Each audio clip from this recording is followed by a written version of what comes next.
आवाज क्लियर आ रही है? Type in chat box.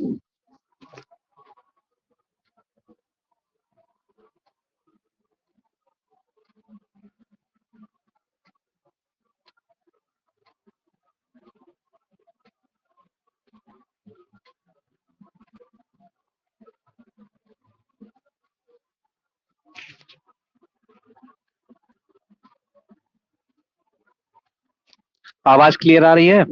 Type in chat box.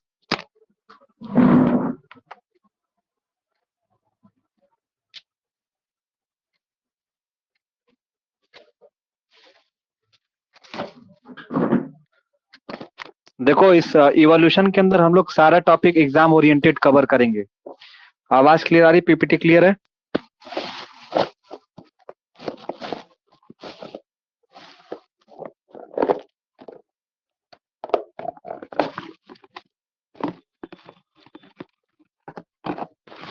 आवाज क्लियर आ रही है? Type in chat box.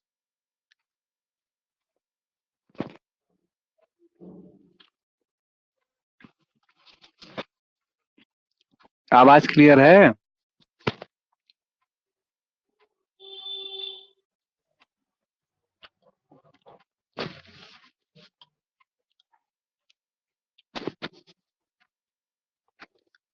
कोई बोल क्यों नहीं रहा था भाई?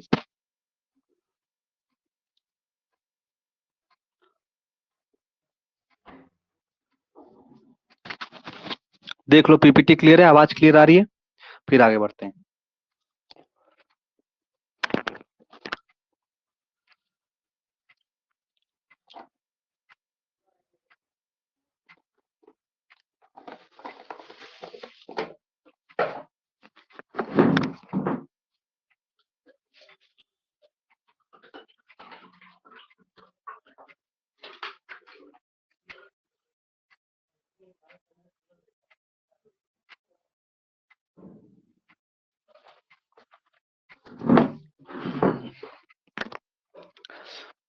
ठीक है, अब ध्यान से सुनना। इस चैप्टर के अंदर हम लोग एग्जाम ओरिएंटेड चलेंगे। मॉडर्न सिंथेटिक थ्योरी क्या है, लेमार्किज्म थ्योरी क्या है, नियो डार्विनिज्म थ्योरी क्या है, फिर उसके बाद होमोलॉजी क्या होती है, ये सारी चीज हम लोग एग्जाम ओरिएंटेड इसको देखा जाएगा। अगर आवाज नहीं क्लियर आ रही हो तो तुम लोग बता देना। अभी 7 लोग ज्वाइन थे, अभी 2-3 लोग हो, क्या रीजन हमको समझ नहीं आ रहा है। या आवाज क्लियर आ रही है, फंस रही है, भगवान जाने। ठीक है तृप्ति, इसको एक बार सुन लोगे ना, जो मैं पीडीएफ भेजा हूं, एक बार मैं जो इसको इसको पढ़ाने जा रहा हूँ, इसको जिस टाइप में मैं बताने जा रहा हूँ, क्योंकि अगर ये 6 नंबर में आएगा तो तुम खाली इतना नहीं लिखोगे, इनहेरिटेंस ऑफ एक्वायर करेक्टर, बस इतना लिख के आगे नहीं बढ़ोगे। तो मैं ये तो प्रॉपर एलाबोरेट करना होगा। ठीक है ना? एक बार लाइव क्लास में क्या होता है ना, एक बार सुन लोगे तो तुम लोग को एकदम तैयार हो जाएगा। बाकी लोग जो लीव करके जा रहे हैं, ऐसे हो रहा है, नोट्स बनाए नहीं है, हमसे नोट्स मांग रहे हैं। अब हम किससे?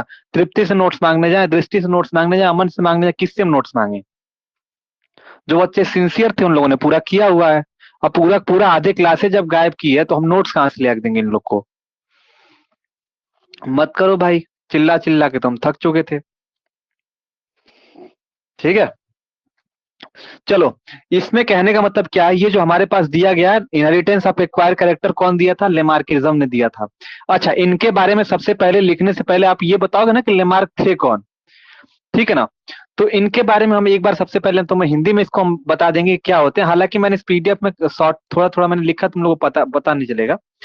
देखो, पहले इसके बारे में अगर हम बात करते हैं ना, तो अगर इसके बारे में बात करेंगे, लेमार्क थियरी जो हमारे पास है, इनके बारे में अगर सबसे पहले डिस्कस किया जाए, तो हम यहाँ पे अगर बताना चाहेंगे तो जो लेमार्क थे ना, ये सबसे पहले ये बॉटनिस्ट थे।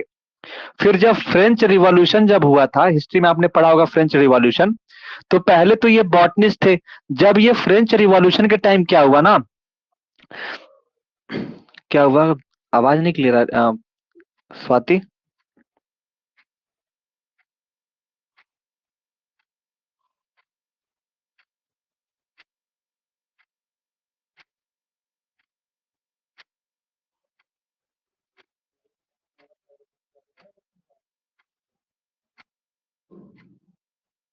ठीक है, देखो, पहले क्या थे जो लेमार्क थे, पहले ये बॉटनिस्ट थे। ठीक है ना? फिर जब पहले क्या थे, बॉटनिस्ट थे। फिर जब बाद में जब फ्रेंच फ्रेंच रिवॉल्यूशन के टाइम, ये बेसिकली पेरिस में जब थे, तो इन्होंने जूलो फिर बाद में जूलॉजिस्ट हो गए। फिर इन्होंने एक बुक लिखी थी जिस बुक का नाम था इनहेरिटेंस एक्वायर्ड कैरेक्टर। मतलब उन्होंने इसके बारे में लिखा, इसके बारे में प्रिंटिंग किया, जो भी छापे इसके बारे में। तो मतलब देखो, पहले ये थे बॉटनिस्ट थे, बाद में ये फ्रेंच रिवॉल्यूशन के टाइम जूलॉजिस्ट हो गए। फिर उन्होंने एक बुक लिखी थी, उस बुक का नाम था इनहेरिटेंस एक्वायर्ड कैरेक्टर। ठीक है, इसीलिए इनको लेमार्किज्म के नाम से जाना जाता है। तो इस पहले जो 4-5 लाइन में यही लिखा हुआ है कि जो अ, ये पहले क्या थे कि बेसिकली ये थे फ्रेंच के। फिर आपने ये बताया जा रहा है इसके बाद में, मतलब ये बताया जाए कि भैया ये पहले बॉटनिस्ट थे, लेकिन बाद में जब जूलॉजिस्ट हो गए ये, कब? तो फ्रेंच रिवॉल्यूशन के टाइम में। फिर इन्होंने एक बुक पब्लिश की थी जिस बुक का नाम था इनहेरिटेंस एक्वायर्ड कैरेक्टर। ठीक है, यहाँ तक क्लियर है? फिर इन्होंने बताया क्या था कि इन्होंने बताया था कि जो सभी स्पीसीज होते हैं, स्पीसीज साथ के जो भी ह्यूमन है, जो भी स्पीसीज हैं, देखो यहाँ पे लिखा हुआ है कि he view popularly known as, इसको लेमार्किज्म कहा जाता है। फिर इन्होंने बताया कि he uphold the doctrine that all species including man have describe from the other species and that the first living things arose by the process of spontaneous generation. ठीक है, तो इन्होंने क्या कहा? इन्होंने उस बुक के अंदर यही बताया था कि जितने भी स्पीसीज हैं इंक्लूडिंग मैन, सभी कहीं ना कहीं किसी दूसरे स्पीसीज से इवॉल्व हुए हैं। मतलब इससे इन स्पीसीज से कहीं ना कहीं कोई एंसेस्टर जरूर रहा है। ठीक है, मतलब ये कहने का मतलब इनका था कि जो पहली बार जो फर्स्ट लिविंग थिंग्स था, कहीं ना कहीं ये स्पॉन्टेनियस जनरेशन से इवॉल्व हुआ है। कोई दिक्कत, कोई परेशानी? तृप्ति?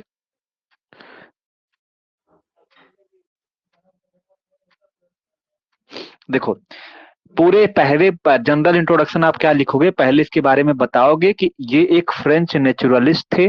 ठीक है, फिर बताओगे कि इन्होंने जो अपना कैरियर स्टार्ट किया था वो पहले ये बॉटनिस्ट थे। ठीक है, लेकिन फ्रेंच रिवॉल्यूशन के टाइम जब ये पेरिस में थे तो ये जूलॉजिस्ट हो गए।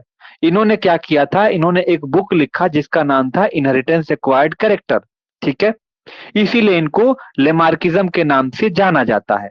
फिर इन्होंने बताया कि जो सभी स्पीसीज हैं, स्पीसीज के साथ जो हमारा ह्यूमन बींग है, कहीं ना कहीं किसी न किसी स्पीसीज से ही इवॉल्व हुआ है, इसके एंसेस्टर जरूर रहे होंगे। फिर इन्होंने बताया क्या कि इन्होंने फिर ये सजेस्ट किया कि भैया पूरे लिविंग बींग को, चाहे ह्यूमन हो चाहे कोई भी हो, इसको इन्वायरमेंट इन्फ्लुएंस करता है।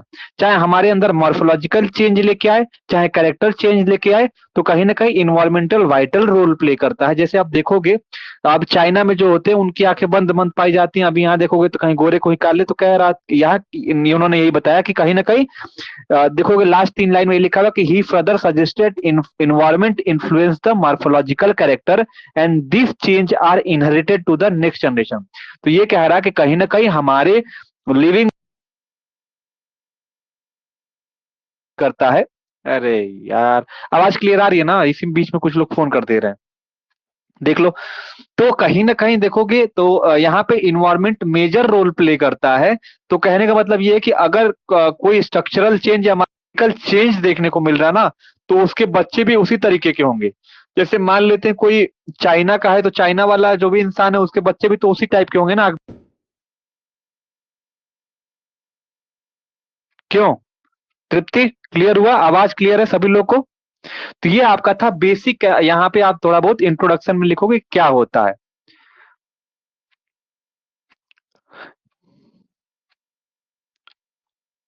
अच्छा, कहाँ से कटा है बता दो।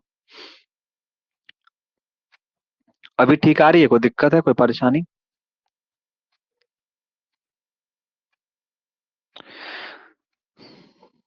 देखो ये था, बीच में देखो कुछ लोग फोन कर देते हैं। हम तुमको बताएं, तुम लोग के बैच के सेकेंड ईयर के तुम लोग के बच्चे इतना हमको फ्रस्ट्रेट कर दिए हैं, नोट्स नोट्स नोट्स।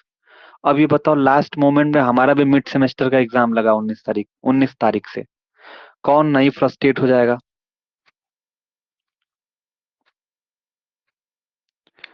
नहीं भाई, कुछ लोग जो नए में जुड़े हैं, कुछ लोग बाद में जो जुड़े थे, जो पहले के जुड़े हैं, जो कुछ पहले के जुड़े हैं, वो भी बच्चे नहीं लिखे हैं।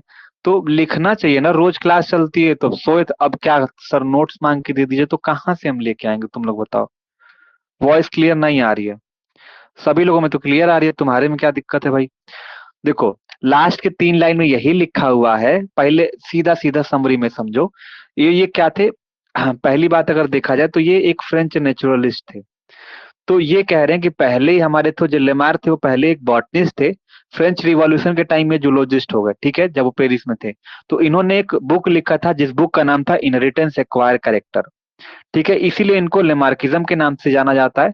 फिर इन्होंने क्या बताया कि सभी स्पीसीज, चाहे ह्यूमन हो चाहे कोई भी स्पीसीज हो, कहीं ना कहीं किसी भी स्पीसीज से ही इवॉल्व हुआ है। फिर उसके बाद लास्ट 3 लाइन में ये लिखा हुआ है कि भाई ये देखिए, हमारे जो भी लिविंग बींग्स है उसको इन्वायरमेंट जरूर इन्फ्लुएंस करता है। इन्वायरमेंटल कहीं ना कहीं हमारे मॉर्फोलॉजिकल चेंज या कैरेक्टर चेंज देखने को मिलता है। जैसे एग्जांपल में चाइना के लोग हैं, इंडिया के लोग हैं, तो जाहिर सी बात है तो एक ही ना, इंसान ही है ना, लेकिन आपको इन्वायरमेंट की वजह से मॉर्फोलॉजिकल चेंज मतलब कि बाहरी जो शरीर दिखती है उसमें चेंज तो देखने को मिल रहा है ना। अब देखोगे वहां गोरे गोरे छोटे छोटे पाए जा रहे हैं इन्वायरमेंटल कंडीशन के कारण, और यहाँ पे थोड़े लंबे लंबे पाए जा रहे हैं, उतने भी गोरे नहीं है, थोड़ा बहुत मीडियम साइज में। तो ये कह रहा है कि जितने इन्वायरमेंट यहाँ पे इन्फ्लुएंस करेगा, लेकिन ये कैरेक्टर आपको पेरेंट से प्रोजनी में भी आपको देखने को मिलेगा। ठीक है, यहां तक क्लियर है? ये आपका था पहले लाइन में जनरल इंट्रोडक्शन, यहाँ से लिख लोगे। अब यहाँ पे हेडिंग डालोगे बेसिक पोस्टुलेट क्या है लेमार्किज्म का। ठीक है, बेसिक पोस्टुलेट क्या है, तो टोटल 4 पोस्टुलेट दिया गया था। देखो, जिसके में आवाज क्लियर नहीं आ रही, स्क्रीन विजिबल नहीं है, वो बाद में रिकॉर्डिंग देख लेना। बाकी अगर क्लास चल रही तो बीच में क्या डिस्टर्ब करने का कोई मतलब है, तुम लोग बताओ।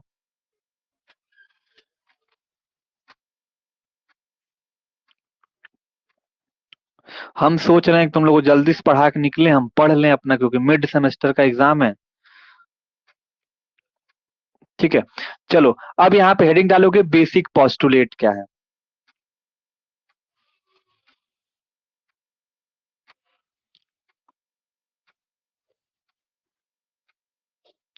हो सकता है हमारे नेट में दिक्कत हो, बट ठीक तो चल रहा है मेरे साइड से।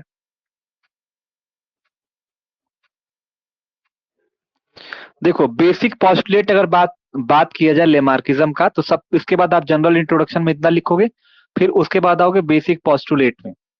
बेसिक पोस्टुलेट में बताओगे Lamarck theory evolution based upon the basically 4 postulate पे डिपेंड है। सबसे पहला हेडिंग डालोगे ग्रोथ। सबसे पहला हेडिंग डालोगे ग्रोथ। देखो ग्रोथ, तो ग्रोथ में हेडिंग डालोगे, देखो लिखो living organism and their component parts tend to increase in size continuously. तो पहला आपने हेडिंग डाला ग्रोथ। 4 पोस्टुलेट पे हमारी लेमार्क थ्योरी डिपेंड करती है। तो जाहिर सी बात है, तुम छोटे बच्चे थे 5 साल के, तब उतने तो रह नहीं गए, तुम्हारे हाथ उतना बड़ा तो रह नहीं गया। जैसे जैसे बढ़ते जाते हो, लिविंग ऑर्गेनिज्म के पार्ट्स भी बढ़ते जाते हैं। तो यहाँ पे यही लिखा हुआ, हिंदी में भी मैंने लिख दिया है कि लिविंग ऑर्गेनिज्म में ग्रोथ और उनके बॉडी पार्ट्स लगातार बढ़ते रहते हैं। ठीक है, दूसरा पार्ट, दूसरा पोस्टुलेट क्या है कि new organ as a result of need. तो अकॉर्डिंग टू लेमार्किज्म, ये बेसिकली इन्होंने बताया था सेकंड पोस्टुलेट में कि भैया अगर हमें जरूरत पड़ेगी तो नया ऑर्गन का फॉर्मेशन हमारे बॉडी के अंदर देखने को मिलेगा। अगर हमें जरूरत नहीं पड़ेगी तो वो हमारे बॉडी से डिसअपियर हो जाएगा। जैसे कि पहले एंसेस्टर में पूंछ पाया जाता था। तो बस खाली अभी यहाँ पे थोड़ा सा पोस्टुलेट में भी आपको नॉर्मल लिखना है, new organ as a result of need. तो बताओगे यहाँ पे फॉर्मेशन ऑफ न्यू ऑर्गन और part of body as a result of new need, ठीक है, या new want, and which has arises continuously to be the felt by the organism. अगर इंसान को और जानवर को जरूरत पड़ती है। कब आए हो? अच्छा अभी हम आ रहे हैं। हाँ ठीक, आ रहे हैं। कौन सा? अभी हम आ रहे हैं, थोड़ा सा हम बंद कर दूं ना? आ रहे हैं हाँ। फिर उसके बाद देखो, तीसरा पॉइंट है यूज एंड डिसयूज। तीसरा हमारा पोस्टुलेट है यूज एंड डिसयूज। देखो, development of an organ and its power action is directly proportional to its use. Continuous and constant use strengthen the organ, while disuse result in the degeneration. ये कह रहा देखो, अगर तुम लोग compare भी करोगे ना, ये तीसरा पॉस्टुलेट ये था कि भैया जो हमारा ऑर्गन का डेवलपमेंट होगा, आप ये देखोगे जो ऑर्गन आपके यूज में रहेगा वो काफी स्ट्रांग होगा। अगर यही अगर देखते हैं, मान लेते हैं कि अगर आप थोड़ा सा अपने अंदर भी इमेजिन करोगे तो आपके दो हाथ हैं। कोई ऐसा होगा कि राइट हैंड होगा, कोई राइट हैंड वाला होगा जो मतलब राइट हैंड से सारा काम करता होगा, कोई ऐसा होगा लेफ्ट हैंड से काम करता होगा। तो क्या अगर जो राइट हैंड वाला अगर पेन से अपने कॉपी या पेन से जो भी लिखता है, क्या वो लेफ्ट हैंड उतना अच्छे तरीके से काम करता है? तो यहाँ पे यूज एंड डिसयूज का कॉन्सेप्ट यही है कि भैया जो हमारा यूज में रहेगा वो चीजें काफी स्ट्रांग रहेंगी, ठीक है ना? वो काफी हमारा स्ट्रांग रहेगा, स्ट्रेंथन रहेगा, वो ऑर्गन काफी स्ट्रांग रहेगा। जो हम यूज नहीं करेंगे, अब जाहिर सी बात है अगर कोई राइट हैंड से लिखता है वो बोल दो कि लेफ्ट हैंड से लिख के दिखाओ, तो क्या उस चीज में उतना परफेक्ट रहेगा? नहीं ना। चौथा आपका है इनहेरिटेंस ऑफ एक्वायर करेक्टर, ठीक है? तो कहोगे all change which organism acquired during the lifetime are transmitted to the offspring by the process of inheritance। तो ये कह रहा है कि जो भी चेंजेस ऑर्गेनिज्म के अंदर हमें देखने को मिलती है, तो जैसे पेरेंट से प्रोजनी में जैसे ऑफस्प्रिंग के अंदर भी वही ट्रांसमिट होके मतलब वही हमें दिखाई देता है, मतलब वही प्रॉपर्टी को इनहेरिट कर लेता है, ठीक है? कोई बोलते होंगे अरे इनकी शक्ल तो इनके पापा से मिलती है, अरे इनका जो हरकत है उनके पापा से मिल रही है, इनके मम्मी से मिल रही है, ये भी पढ़ने में तेज है, वो भी पढ़ने में तेज थी, इसके अरे इसकी उंगली तो एकदम इसके पापा में गई है, अरे इसका नाक तो इसके मम्मी में गई है। तो यहाँ पे यही है इनहेरिटेंस ऑफ एक्वायर कैरेक्टर का कॉन्सेप्ट, यही कि भैया कहीं ना कहीं कुछ जो कैरेक्टर होगा या जो भी चेंजेस होंगी वो पेरेंट से प्रोजनी में जरूर आपको ट्रांसफर, या बेसिकली बच्चा होगा अपने पापा और मम्मी के कुछ कैरेक्टर को इनहेरिट करेगा, उसके कैरेक्टर को बेसिकली उसके अंदर देखने को मिलेगा। तो यही था इनहेरिटेंस एक्वायर कैरेक्टर में। तो 4 पोस्टुलेट लिखना, ठीक है? अब यहां पे बढ़ते हैं कि एविडेंस क्या फेवर करती है लेमार्किज्म थियरी में। तो ये एविडेंस की हेडिंग डालेंगे और यहाँ पे एक एक एविडेंस देंगे कि लेमार्किज्म ने एविडेंस क्या दिया था, फिर बाद में इसमें एक हेडिंग में लिखेंगे कि इनकी थ्योरी फेल क्यों हुई थी, ठीक है? यहां तक क्लियर है? देखो पहला एविडेंस डालोगे जिराफ का नेक। तो अब इसको हिंदी में हम बता देते हैं क्या था। हिंदी में ये था उनके उन देखो लेमार्किज्म को विश्वास या ट्रस्ट ये था भैया कि ये सोचते थे कि जिराफ का नेक है ना लॉन्ग इसलिए है, जिराफ का नेक लॉन्ग इसलिए क्योंकि वो अपने गर्दनिया को बार बार ऊंचा करके लीफ को तोड़ता है, इसीलिए लेमार्क ये बता रहे कि बाबू पहले ना ये जो जिराफ था उसके गर्दन छोटा छोटा हुआ करते थे, लेकिन बाद में जब जिराफ ना बार बार अपना गर्दन ऊंचा कर करके लीफ वगैरह तोड़ता था, इसीलिए उसका गर्दन बड़ी हो गई। मतलब लेमार्क देखो इतने बेवकूफ नहीं बोलेंगे, पहले एक साइंटिस्ट थे। तो मैं तुम्हें सिंपल करके हम समझाना चाह रहे हैं ताकि इजी में तुम्हें एक बार में क्लियर दिमाग में घुस जाए। तो लेमार्क का पहला एविडेंस ये था कि भैया जिराफ का गर्दन पहले छोटा हुआ करता था, बार बार जब जिराफ अपने गर्दन को ऊंचा कर करके जब लीफ वगैरह तोड़ने लगा तो इसी वजह से उसकी गर्दन जो होगी ऊंची हो गई। तो इसमें पूरा वही लिखा हुआ है, मैं हिंदी में एक्सप्लेन करते जा रहा हूँ, आप इसको इंग्लिश में कन्वर्ट करके नोट्स आज ही बना लोगे। तो उसमें यही था भैया कि पहले बोलता था कि पहले जो जिराफ हुआ करता था पहले उसकी गर्दन छोटी हुआ करती थी, तो एंसेस्टर उसका था वो छोटे नेक वाला था, लेकिन बाद में गर्दन को अपने ऊंचा कर करके ये लोग लीफ वगैरह तोड़ते थे, इसीलिए जो इनका बाद में प्रोजनी आया, जो बच्चे बेसिकली आए, तो देखोगे लंबे लंबे नेक वाले होने लगे। बताओ बेवकूफ वाला प्रूफ दिए थे इन लोगों ने। दूसरा प्रूफ इसमें क्या था देखिए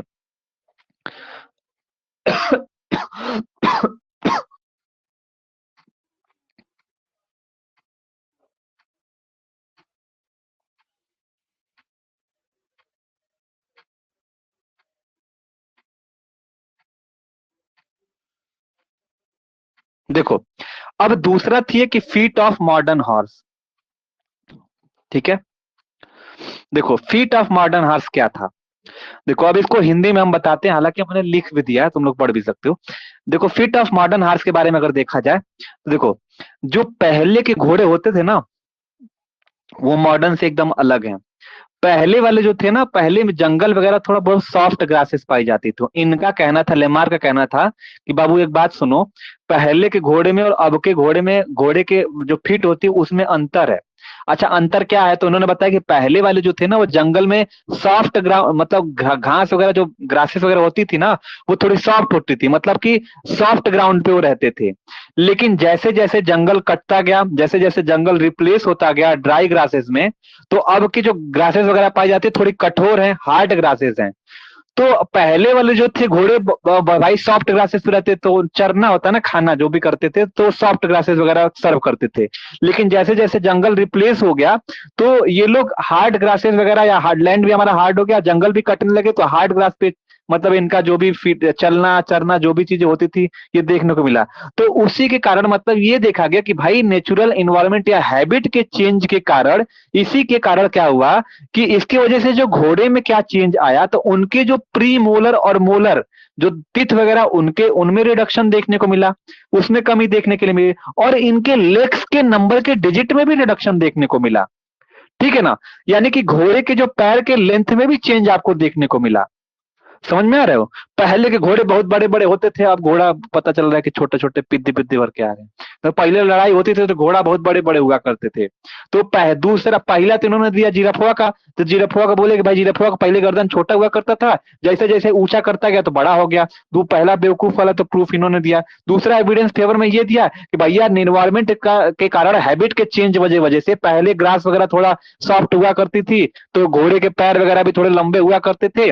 लेकिन जैसे जैसे इन्वायरमेंटल कंडीशन चेंज हुआ, जैसे जैसे रिप्लेस हुआ, तो ये बता दिए भैया कि धीरे धीरे क्या हुआ, जंगल भी रिप्लेस हो गया और हार्ड ग्रासेस में होने लगी। इसी वजह से घोड़े के प्री मोलर मोलर दांत वगैरह में भी चेंजेस देखने को मिला, उनके लेग्स के डिजिट जो भी नंबर है उनके में भी चेंज देखने को मिला।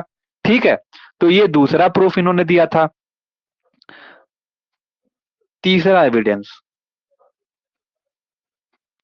तीसरा एविडेंस देखो, तीसरा एविडेंस शाम को पढ़ाने लायक नहीं है। तीसरा एविडेंस क्या दिया था, अब ये देख लो।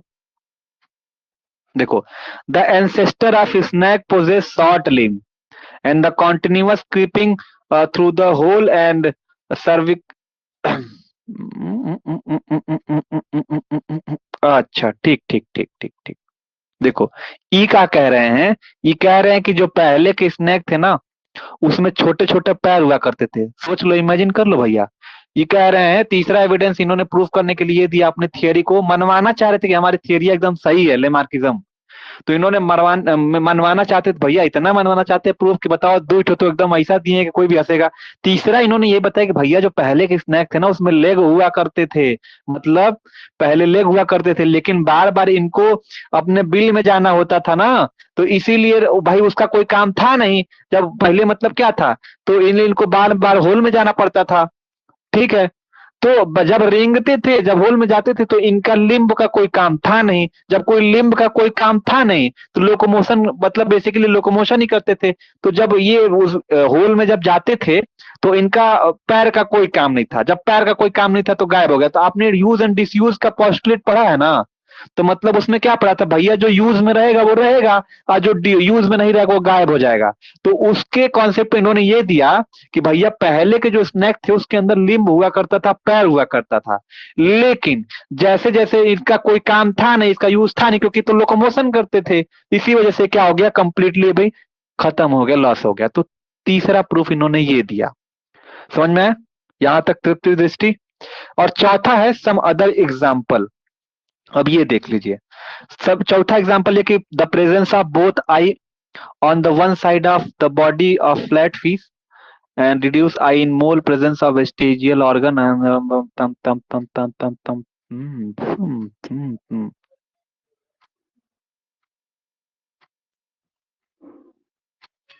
देखो, ये कह रहे हैं चौथा एग्जांपल में कुछ और प्रूफ इन्होंने दिया कि भैया मान लेते कोई फ्लैट फिश है, तो उसके पास दो आंखें हुआ करती थी, और दोनों आंखें एक साइड हुआ करती थी, इसीलिए वो आंखों में भी कमी आई। तो आपको एक ही तरफ देखने को मिलता है। बस ये था। इन्होंने क्या हुआ था कि आपका इतना इन्होंने एविडेंस में दिया था। पहले आपने पढ़ा लेमार्किज्म के बारे में, दूसरा आपने पढ़ा उसका पोस्टुलेट क्या था, तीसरा आपने उनके एविडेंस, बेवकूफ वाला एविडेंस आप लोगों ने देख लिया। अब इसको क्रिटिसिज्म क्या थी, क्या विरोध था। भाई अगर कुछ गड़बड़ बोलोगे तुम लोग समाज में, तो तुम लोगों को कोई ना कोई विरोध करने तो आएगा ही। तो क्रिटिसिज्म ऑफ लेमार्किज्म भी लिखने के लिए शॉर्ट नोट्स में आ जाता है, तो आपको कहीं मिलेगा नहीं इतना डिटेल में, इसलिए मैंने आपको ये वीडियो भेजा, क्योंकि ये मेरी बुक का पीडीएफ है, और ये बुक थी आईसीएससी बोर्ड की, उसमें काफी एलाबोरेट करके दिया गया था लेमार्किज्म की थियरी, बाकी चीजों का। अरे मैयो, काफी लंबा वीडियो हो गया भाई। अब देखो, क्रिटिसिज्म क्या थी लेमार्किज्म की, मतलब लेमार्क को मतलब विरोध में कुछ लोग आए, कहे कि भैया तुम अगर इतना सही बोल रहे हो तो जरा हम तुमको एक चीज बताते हैं, वो बताओ। तो कहे कि क्या? तो लेमार्किज्म को विरोध में अगस्त वाइजमान के नाम के एक साइंटिस्ट 1890 में आए। उन्होंने, बाबू अगर तुम सही बोल रहे हो ये सब, तो हम एक तुमको टास्क देते हैं। तो उन्होंने अपने एक्सपेरिमेंट पे परफॉर्म किया और बताया कि इनहेरिटेंस ऑफ एक्वायर्ड कैरेक्टर जो आप लेमार्किज्म साहब आप बता रहे हैं, क्या ये सही है? तो उन्होंने आया, तो उन्होंने एक एक्सपेरिमेंट परफॉर्म किया। और क्या किया, इन्होंने चूहा लिया, चूहा को बार बार पूछिए काट दे रहे थे। चूहा को बार बार पूछ काट दे रहे थे, फिर उसका पूछ आ जा रहा था, फिर काट रहे थे, फिर उसका आ जा रहा था। तो लगभग 20 जनरेशन तक उन्होंने पूछ काटा। चूहे का पूछ काटते रहे, काटते रहे, काटते रहे, 20 जनरेशन तक काटे। तो लेमार्किज्म कहा कि ये बेवकूफ, ये बताओ, हम सिर्फ पोछिया काट दे रहे हैं, तो ये पोछिया फिर से आ कैसे जा रहा है? तो पहला फेल थियरी इनकी तो यही हो गई, लेमार्किज्म की। भैया अगस्त वाइजमान ने एक्सपेरिमेंट में कहा कि भाई जब इसकी हम पूछ बार बार काट दे रहे हैं, तो 20 जनरेशन तक तो पूछ वाला हमको चूहा मिल रहा है। ठीक है। तो सबसे पहला फेल्योर ये थी कि भाई इन्होंने 20 जनरेशन तक काटा, लेकिन उनको टेलरलेस रैट नहीं मिला। ठीक है, क्लियर है? फिर उसके बाद ब्लैक स्मिथ है। उन्होंने क्या बोला, पावरफुल बाइसेप्स मतलब वाले इंसान को लिए, जो हाथ हाथ में। फिर बाद में देखा कि भाई उसका उसका तो बचवा जो आ रहा है वो लीन थीन आ रहा है। तो फिर बोले कि भाई इस तो बाइसेप्स ही बनाया है ससुरा, इसके बच्चे में क्यों नहीं बाइसेप्स हैं? ठीक है, तो दूसरी थ्योरी यहां फेल हो गई। ठीक है, क्लियर है?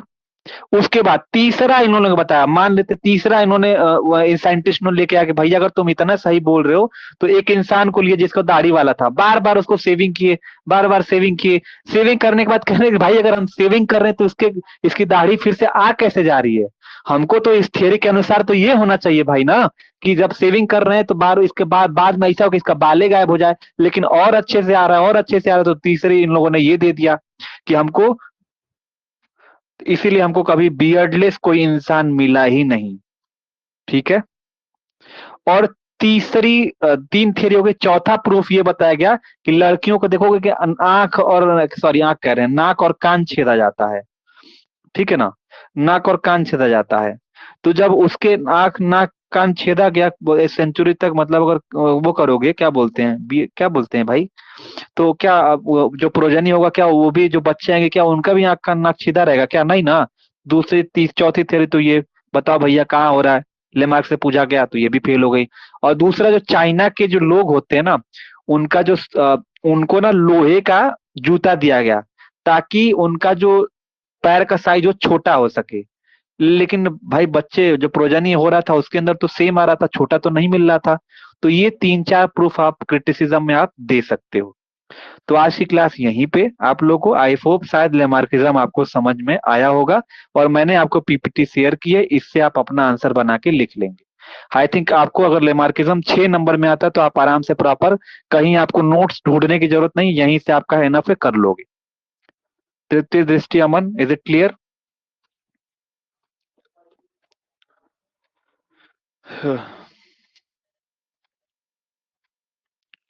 ठीक है, चलो इसको लेफ्ट कर जाओ।